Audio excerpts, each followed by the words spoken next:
How to use encrypted messaging in your bank app. In order to use encrypted messaging in your bank's app, you typically access a built-in feature often labeled as secure messaging or message center or secure chat, unlike standard SMS or email. Now here what you need is, first thing first, while the specific steps vary by institution, the general process for most major bank app such as Capital One, NBK or Commonwealth or an HSBC follow these patterns.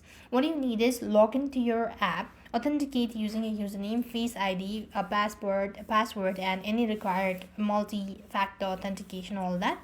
Here, from the home page, you have to look for more or a menu icon, often $3 lines. Then you want to search for our tabs labeled message and help and support or contact us. And some app uses an envelope icon in the top corner.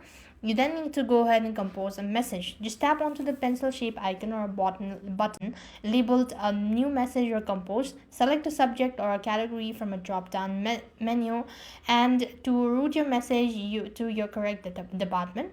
And type in your message and attach any necessary document using the attach feature, and just tap on send when finished. And you can just check for replies, and that's all. This way you are supposed to use encrypted messaging in the banking app. With that, we've completed our steps. Thank you for watching. See you in the next video.